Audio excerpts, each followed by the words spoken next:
এই গরমকালে যদি ভাতের সাথে একটু হালকা পাতলা মাছের ঝোল হয়ে যায় তাহলে কিন্তু ব্যাপারটা মন্দ হয় না। তোমরা তো নিশ্চয়ই আজ পর্যন্ত অনেক মাছের ঝোল ট্রাই করেছো, কিন্তু এই রেসিপিটা কি ট্রাই করেছো? তো তোমাদের সাথে এই রেসিপিটা শেয়ার করি।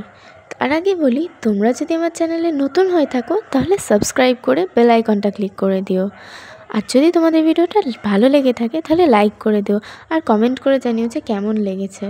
আর বেশি না বলে শুরু করা যাক রেসিপিটা। তো এই রেসিপিটা তৈরির জন্য লাগবে আলু কুচো, টমেটো কুচো আর পেঁয়াজ কুচো। মশলার মধ্যে নিয়ে নিতে হবে হলুদ গুঁড়ো, লঙ্কা গুঁড়ো, কাশ্মীরি মির্চ, গোটা জিরে, আদা জিরে শুকনো লঙ্কা বাটা আর গরম মশলা। তো এখানে আমি মাছটাকে ম্যারিনেট করে রেখেছিলাম নুন আর হলুদ মাখিয়ে। এবার একটা কড়া বসিয়ে নেবো, তার মধ্যে কিছুটা তেল দিয়ে নেব। তেলটা গরম হয়ে গেলে আমি মাছগুলোকে ভাজা করতে দেবো।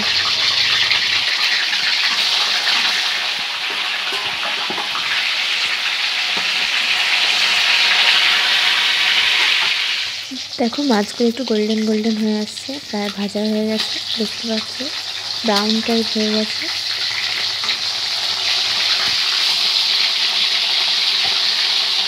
তো মাছগুলো এখানে ভাজা হয়ে গেছে পুরোপুরি। এবার আমি ওই একই তেলে আলুগুলোকেও ভেজে নেব।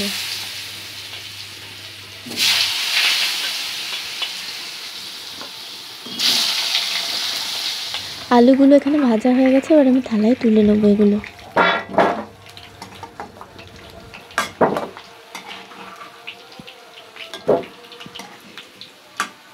এবার ওই একই তেলে দিয়ে দেবো গোটা জিরে, তেজপাতা দিয়ে একটু নাড়িয়ে নেব।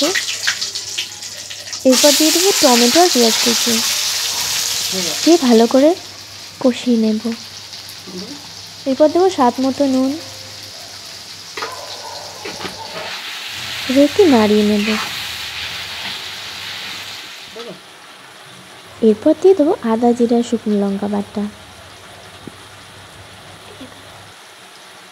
তারপর দেবো হলুদ গুঁড়ো, শুকনো লঙ্কা গুঁড়ো আর কাশ্মীরি মির্চ দিয়ে একটু ভালো করে কষিয়ে নেব। কষানো হয়ে গেলে দিয়ে দেবো ভাজা করা আলুগুলো।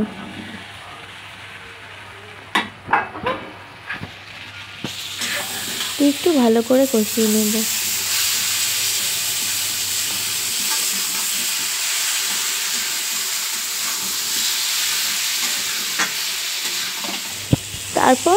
তারপর আর কি একটু জল ঢেলে দেবে আর দিয়ে একটু ফুটতে দেবে।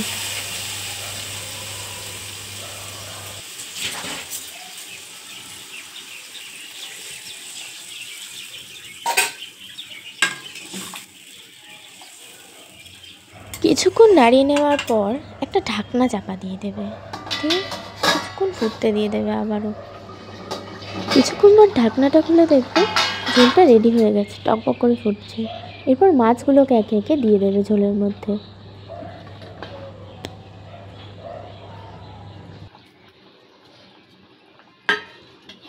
একটু মাছগুলোকে ডুবিয়ে দেবে।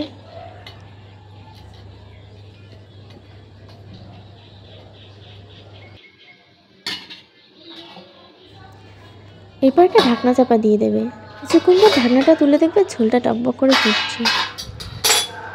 এরপর একটু গরম মশলা দিয়ে দেবে, ব্যাস ঝোলটা রেডি। তোমরা কি দেখছো? ভিডিওটা ভালো লাগলে লাইক করো আর রেসিপিটা অবশ্যই ট্রাই করো।